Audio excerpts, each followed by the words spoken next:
A paz do Senhor a todos, eu sou o Francisco Ayrton, superintendente da Escola Bíblica Dominical, Ministério Tempo Central, em Paraipaba. Em virtude dessa pandemia e nós temos esse desprivilégio, digamos assim, de não estarmos nos cultos, nós tivemos esse projeto de levarmos a Escola Bíblica até você. Estamos com professores excelentes que ministram a palavra do Senhor. São estudos de eficácia, de edificação. E eu espero que vocês fiquem atentos a tudo que vai ser dito através desses nobres professores.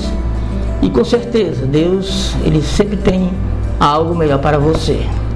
Estamos com este projeto de estarmos com esse canal aberto no YouTube, Facebook, e com certeza Deus, Ele sempre tem o melhor para nós. Vocês podem também nos ajudar compartilhando no nosso canal, pelo YouTube, Facebook, e tenham um bom estudo. Amém.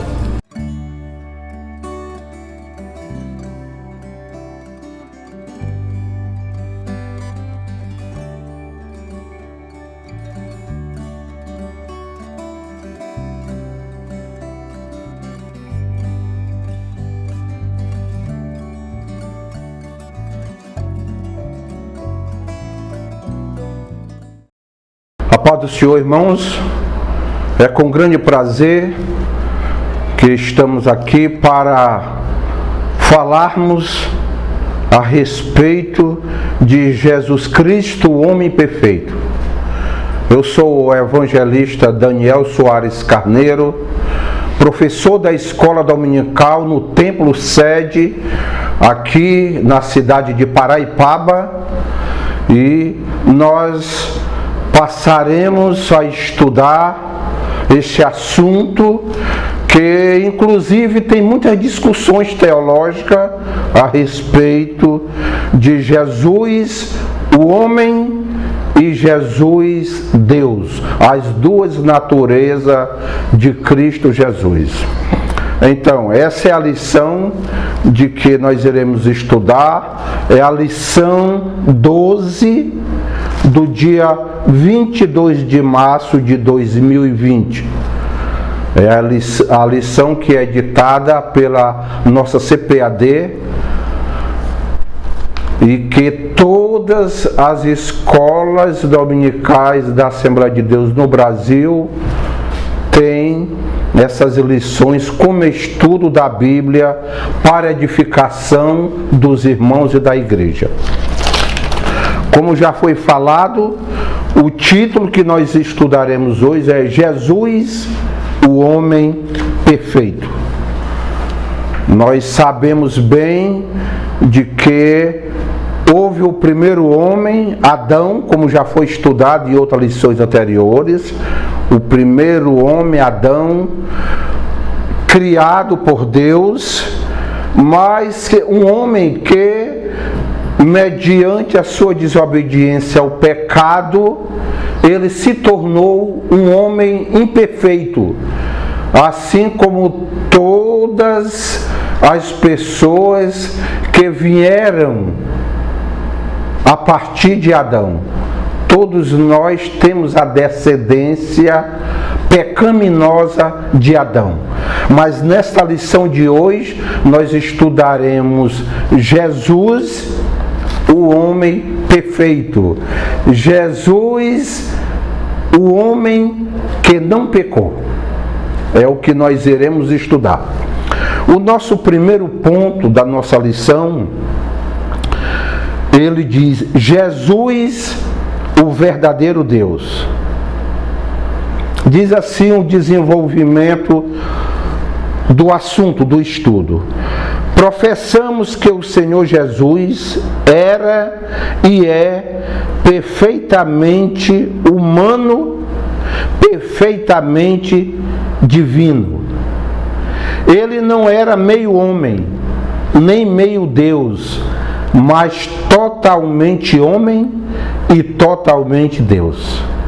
é o que nós iremos estudar a respeito das duas naturezas de Jesus, natureza divina e natureza humana. Jesus 100% homem, Jesus 100% Deus. Nos 4 primeiros séculos da igreja, houve muitas discussões a respeito disto. Como os irmãos conhecem, tanto o apóstolo Paulo como o apóstolo João, lá em suas cartas, eles já recomendavam a respeito dos falsos mestres, onde foi bastante discutido a questão das duas naturezas de Jesus. Naqueles dias, apareceram movimentos gnósticos, um dos quais o docetismo, em que eles diziam que Jesus era 100% humano, mas Jesus não era 100% Deus. Eles davam algumas explicações que nós não teremos tempo a entrar nessas discussões teológicas a respeito disso, mas que eles analisavam e achavam que não concebiam Jesus 100% Deus, Jesus ir para o Calvário para ser crucificado. Já outros diziam que Jesus era 100% homem, porque já que ele tinha uma formação física, era formado como nós, como eu, como vocês, jamais poderia uma pessoa ter uma constituição física carnal, uma natureza humana e ao mesmo tempo uma natureza divina. Então, dentro do docetismo existia essas discussões a respeito disso. Mas a partir de 451 depois de Cristo, no concílio de Calcedônia, ficou definido. Já havia algumas discussões em concílios anteriores, como o de Nicéia, mas ficou definido a partir do concílio de Calcedônia, em 451 depois de Cristo, em que Jesus tinha as duas naturezas. Jesus era 100% homem, Jesus 100% Deus. E é disso que nós cremos, nós sabemos. E iremos no desenvolver do estudo que nós faremos a respeito da natureza de Jesus, nós veremos biblicamente de que Jesus realmente era possuidor das duas naturezas.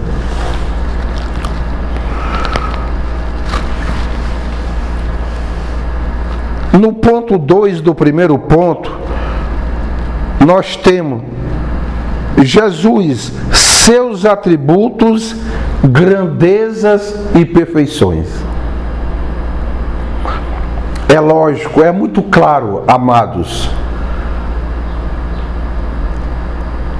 Nós analisando os contextos bíblicos, nós veremos que dentro do comportamento excepcional, divino de Jesus, de que ele tinha realmente atributos divinos. O indivíduo, só com a natureza humana, por perfeito e por grandes conhecimentos que ele possuísse, ele não seria capaz de ter manifestações extraordinárias das mais diversas formas, se ele não tivesse atributos de grandeza e perfeição, se ele não fosse divino. Mas essas discussões, elas começaram desde o início do ministério de Jesus. Quer seja por escriba, quer seja por fariseus. Eles sempre o acompanhavam, eles sempre o perguntavam, e a razão das respostas e de argumentos que pela qual Jesus tinha para com eles era para mostrar de que realmente ele era o Filho de Deus, ele era o Messias enviado de Deus à terra para trazer a salvação aos homens.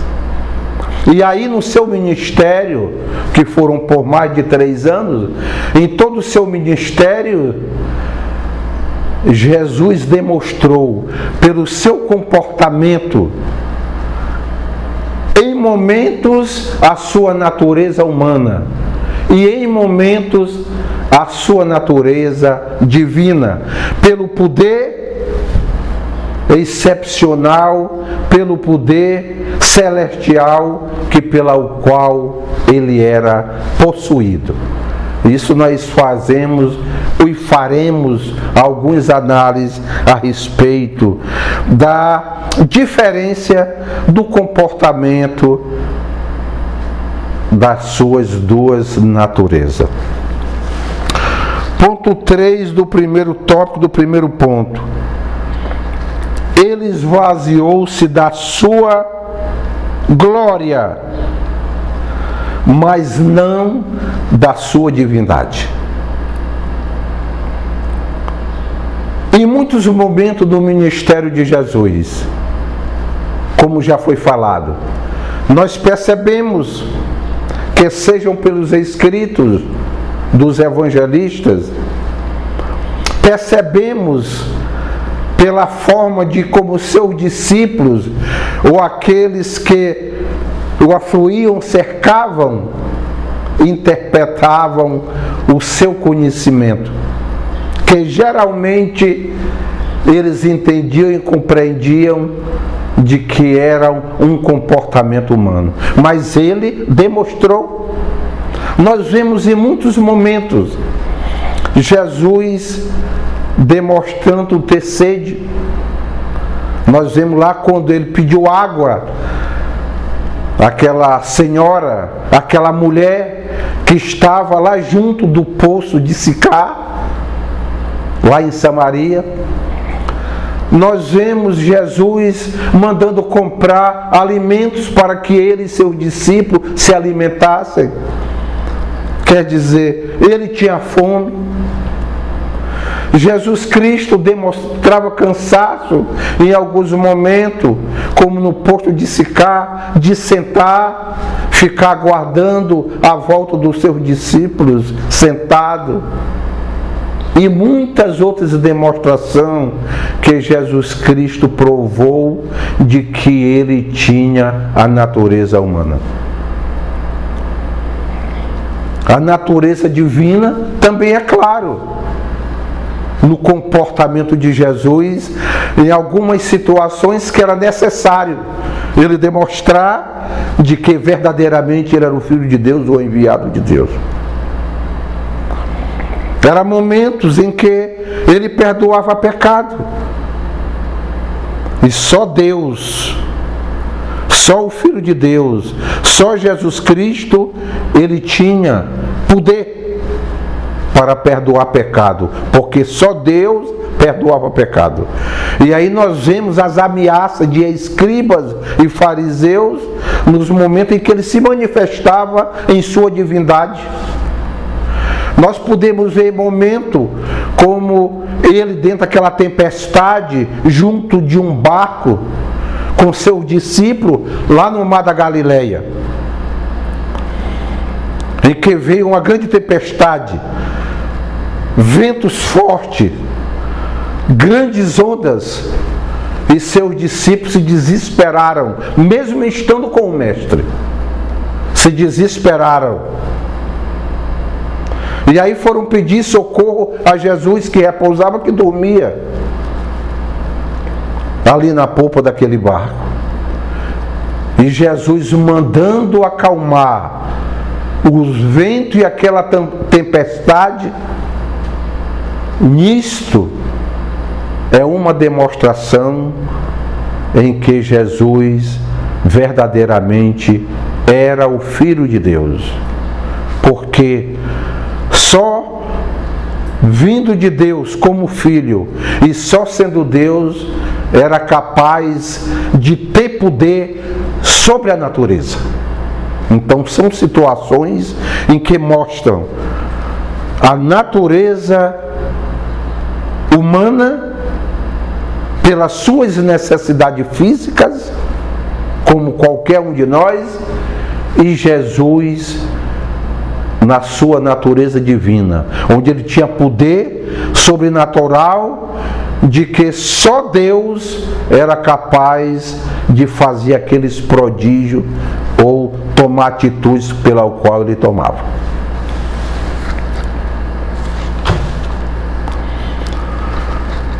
No ponto 2,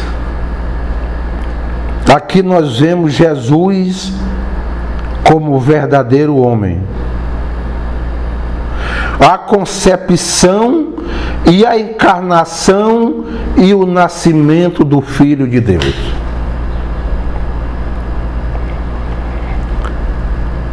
Esta, amados, é a grande discussão teológica pela qual se levantou desde os dias do nascimento de Jesus, principalmente no seu ministério. E que ainda hoje continua essa discussão. Nós podemos ver que muitas religiões eles fazem discussões a respeito da divindade de Jesus Cristo. Nós podemos ver o próprio islamismo, que tem uma origem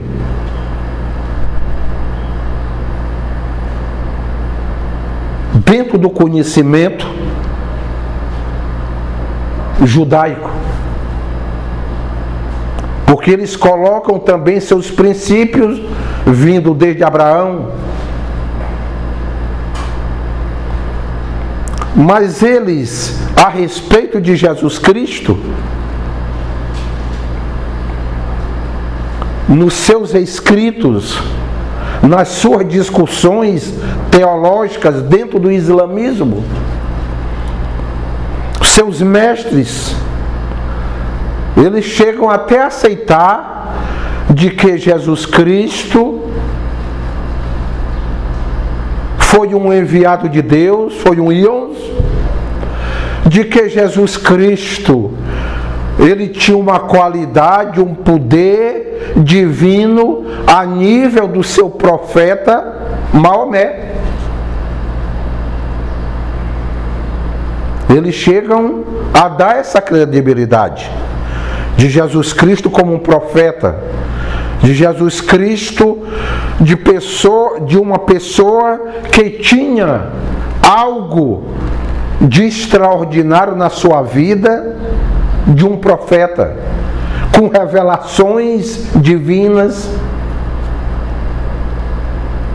Eles creem nisto, mas eles não creem em Jesus Cristo como o Messias, o enviado de Deus para a salvação da humanidade, para a salvação do ser humano. Ele não crê.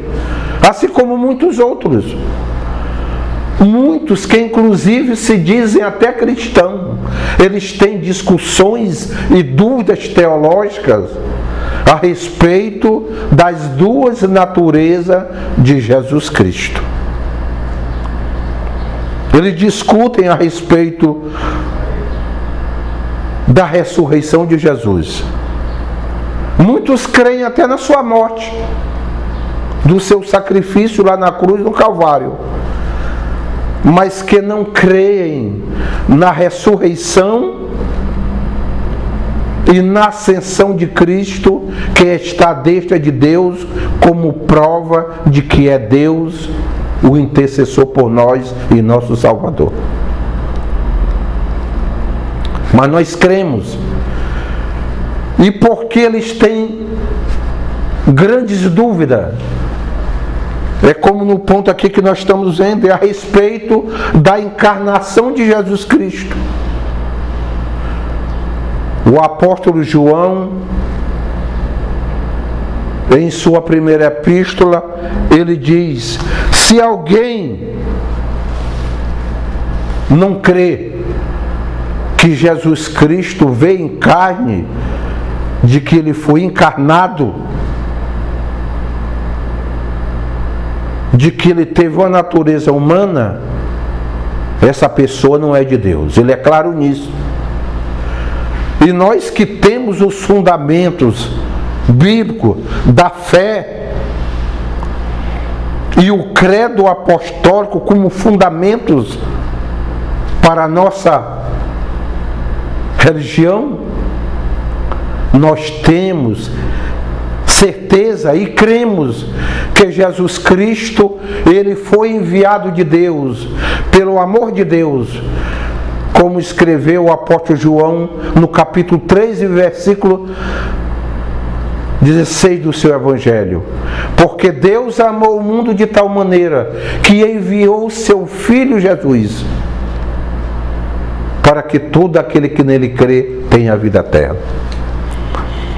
E como Jesus, como Deus, foi enviado a essa terra? Aí que existe, amados, a grande discussão, e como já falei, até de dúvidas teológicas por parte de muitos a respeito dessa encarnação de Jesus Cristo. Porque sabemos que Deus escolheu a mulher Maria, aquela santa mulher de Deus. Ela foi a escolhida entre todas as judias para ser a mãe de Jesus Cristo, o Filho de Deus enviado para se humanizar. E isto era algo do projeto de Deus para que isto acontecesse. E Jesus Cristo não poderia vir à terra como um Deus, de forma espírito, para se apresentar como Messias enviado e Salvador da humanidade. Algo de que desde os apóstolos, desde a antiguidade, como escreveu o escritor aos Hebreus em seus primeiros capítulos e versículos seguintes, principalmente o versículo 3, de que muitos profetas como Isaías, profetas como Miqueias, profetas como Malaquias, Zacarias, eram profetas de que falavam a respeito da vida de Jesus Cristo. Miqueias, no capítulo 5, versículo 2, ele chegou a profetizar até a cidade pela qual Jesus nasceria, lá a antiga Efrata, Belém da Judeia. E assim aconteceu.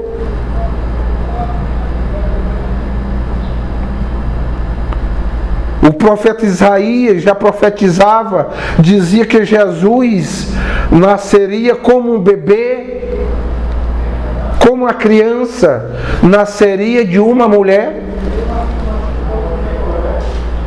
Já profetizava aproximadamente 700 anos antes da vida de Cristo. Mas aí qual é a grande questão, amados?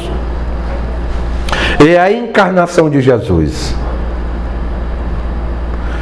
Porque mesmo o marido, mesmo Maria, não tendo um marido, mas ela era noiva, ela teve Jesus gerado no invólucro do seu útero, sem ter relações sexual com seu noivo. E aí que está a grande discussão o poder divino agindo na parte interna daquela mulher santa e escolhida por Deus, para que seu invólucro, seu útero, fosse o meio pela qual Jesus Cristo, sendo gerado por obra e graça do Espírito Santo, não por nada de atividade humana, não por ação humana, mas algo divino, por meio do Espírito Santo, em que a Bíblia é clara de que Jesus Cristo foi gerado no útero de Maria por obra e graça do Espírito Santo. E a partir daí, por ser Jesus Cristo gerado numa mulher, foi dado a possibilidade dele se desenvolver, aquele féretro, desenvolver, e após 9 meses haver um parto, como acontece em todas as mulheres dentro de um parto normal. Mas aí a grande questão é da falta de fé, da incredulidade, em que se discute e não crê de que por obra e graça do Espírito Santo, Jesus Cristo foi gerado e se humanizou, se encarnou no ventre de uma mulher, por obra e graça do Espírito Santo, e que nasceu, e que depois de 30 anos começou o seu ministério, pelo qual o seu Pai enviou, para que por meio desse seu ministério, ele, levando a palavra de como o Messias enviado de Deus, pudesse trazer a salvação a toda a humanidade, a todos aqueles que creem, o aceitam como Cristo, o Filho de Deus, enviado e encarnado aqui nesta terra. Isso é o que nós cremos, pela fé e pelas provas reais que temos de forma histórica da encarnação de Jesus.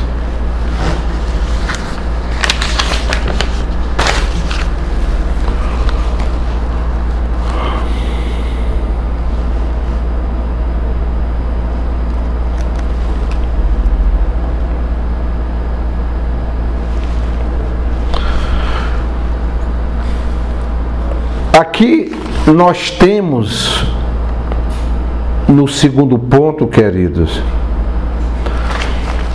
Jesus sendo apresentado, e aqui o nosso escritor da nossa lição, ele dizendo que Jesus nasceu na plenitude dos tempos.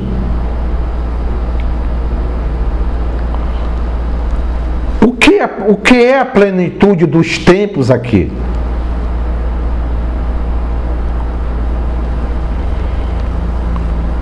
Jesus nascer nessa plenitude, isso aqui mostra em que ele veio à terra a tempo determinado, no tempo correto, no tempo certo, no plano de Deus,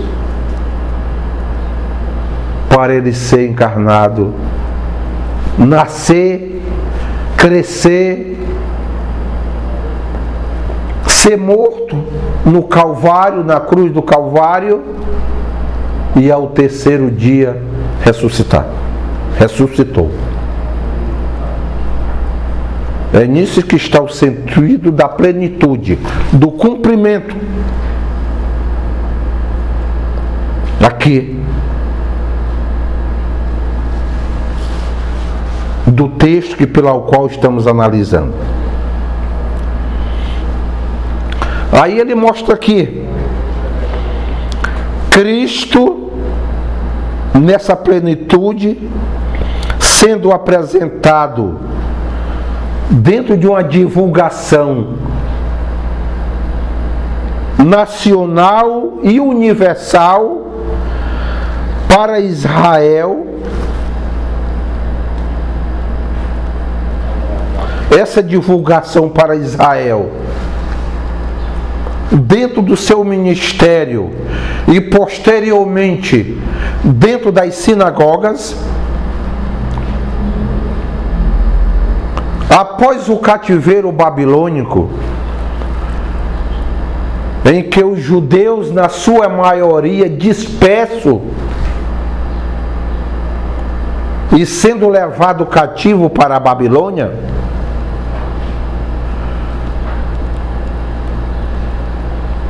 eles ficaram em local sem ter o templo de adoração, sem ter o templo de aprendizagem, porque o templo em 586 a.C.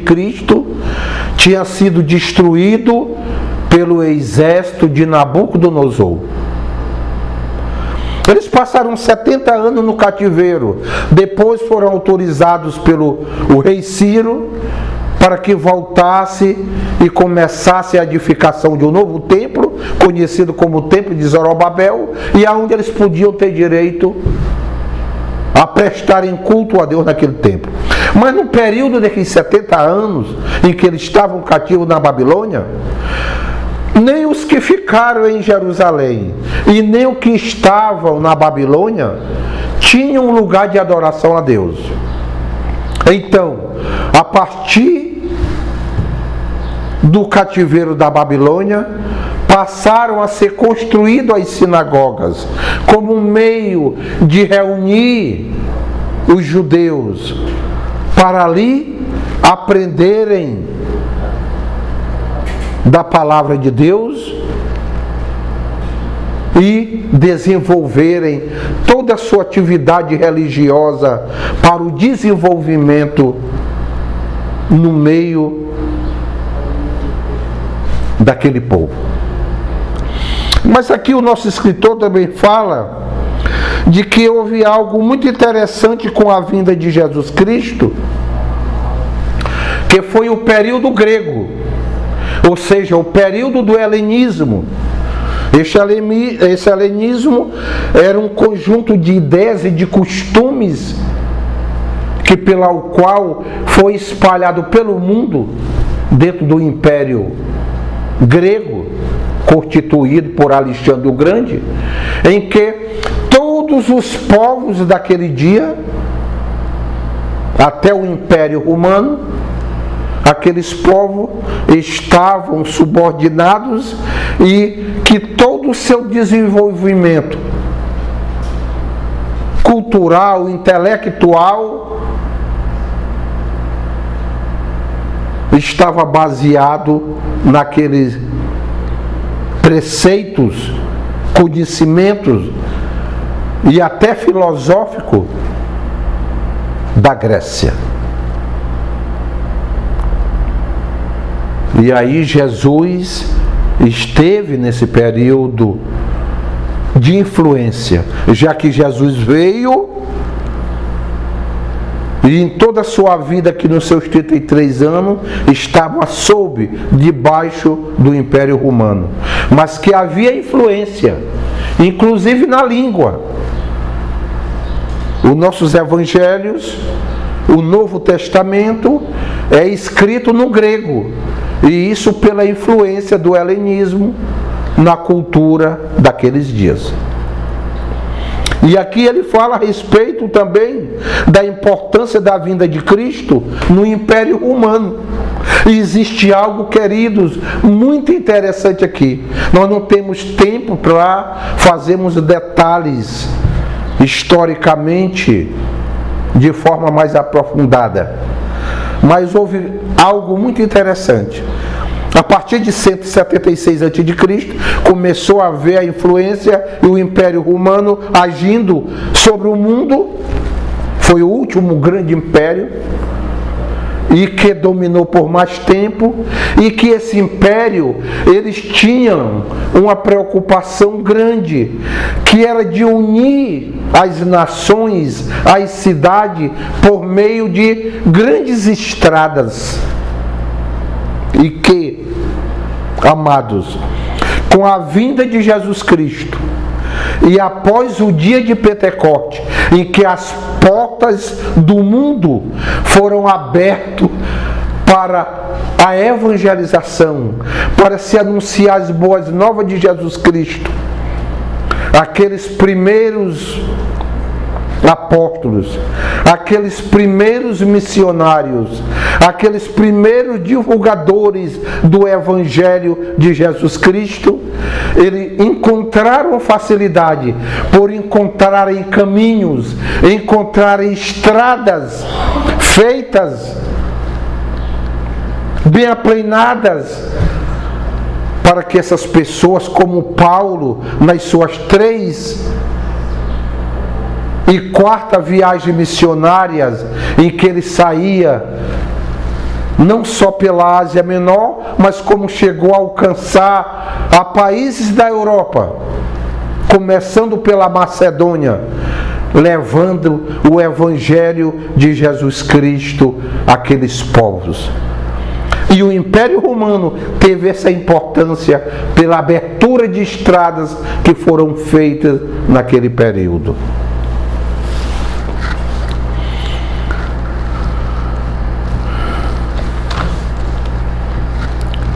E aí, amados, nós temos o ponto de encerramento aqui. Jesus, o homem perfeito. De como já foi falado dentro de uma síntese no que foi desenvolvido inicialmente a respeito da sua humanidade. Jesus Cristo, tendo a sua humanidade, tendo Jesus Cristo uma formação carnal como nós temos, mas Jesus Cristo não pecou. Essa que é a grande diferença e a grande importância divina na vida do ministério de Jesus Cristo. Ele demonstrou e sofreu todas as consequências que pela qual, inclusive tentações, pela qual o ser humano passa. Mas Jesus Cristo, na sua natureza humana, ele não pecou. E nisto que existe, que não há tempo, e é nisto que existe a grande discussão teológica a respeito da geração de Jesus Cristo e da sua formação biológica e física.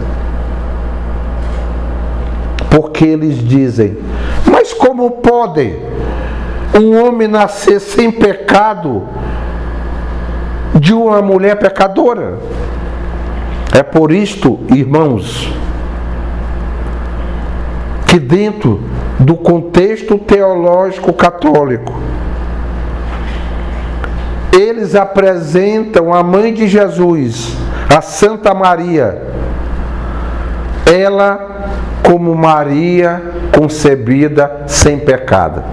Exatamente para que dentro dessa discussão teológica eles possam dizer, não, mas Maria não tinha pecado. Mas nós sabemos pela Bíblia de que Maria era uma mulher santa, a mais santa entre as mulheres, no dia em que Jesus veio para nascer em Maria, mas sabemos de que a Maria, ela nasceu com a natureza pecadora e ela, mesmo sendo uma santa, ela tinha pecado. Mas a razão de Jesus não ter a natureza pecaminosa e nem pecado é porque ele foi gerado por obra e graça do Espírito Santo. Isso é muito interessante em saber. Jesus, o último Adão. Isso aqui engloba a questão do primeiro Adão, do primeiro homem, formado à imagem e semelhança de Deus. Foi formado sem pecado e que depois, pela sua desobediência, ele pecou. E a partir daquele pecado em que ele e Eva praticaram, a partir dali, todas as gerações e todo o ser humano, até enquanto a humanidade existir e passar por um processo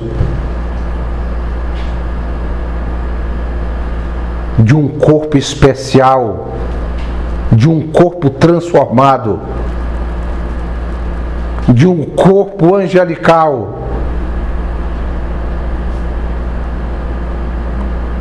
que podemos, o termo mais correto será dizer, de um corpo celestial, já que o anjo nem sempre ele tem o corpo pelo qual deva ser apresentado. O mais correto é dizermos, termos um corpo celestial, glorioso, que a partir do arrebatamento da igreja, aqueles que morreram em Cristo ressuscitarão e terão aquele corpo glorioso para a eternidade. E aqueles que foram arrebatados terão essa transformação de um corpo físico carnal em um corpo especial glorioso. Então, Jesus Cristo foi o último Adão, o primeiro Adão que deu origem à humanidade e trouxe o pecado ao homem, e Jesus Cristo, o homem, aquele que veio e por meio da sua morte e do seu sacrifício trouxe a salvação a todos os homens, a todos aqueles que creem. Então, queridos, esse é o contexto, a síntese do contexto da lição pela qual nós estamos a estudar de nossa escola dominical, mostrando biblicamente, teologicamente, historicamente, porque a necessidade de todo este esclarecimento, porque às vezes só o teológico, só o divino, às vezes não chega à compreensão de todos, mas é interessante que ele tenha essa abrangência de mostrarmos Jesus, o homem perfeito. Então que Deus os abençoe. E assim como nós estudamos aqui, Jesus vindo como plenitude daqueles tempos, querido, todos os sinais, tudo que vemos dentro do que é posto aí, dentro do que o mundo atravessa hoje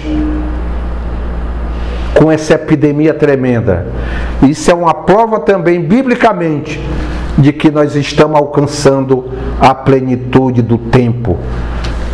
Prezados irmãos,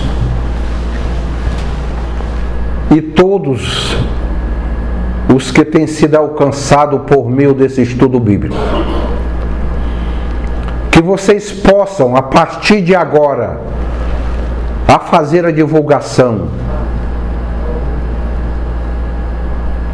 pelos mais diversos meios da internet, para que este ensinamento bíblico não sirva só de uma aprendizagem ou de uma divulgação àqueles que são crentes e fazem parte da Assembleia de Deus, mas a todos aqueles que serão alcançados, que terão conhecimento da importância de conhecer Jesus Cristo como homem e como Deus o Salvador. Então que seja feita essa divulgação, que possa alcançar o maior número de pessoas, para que o Evangelho de Cristo, para que a sua palavra seja divulgada em toda a terra, possa todo mundo ser alcançado por essa palavra bíblica para edificação da nossa vida espiritual. Deus os abençoe, amados. Deus os abençoe.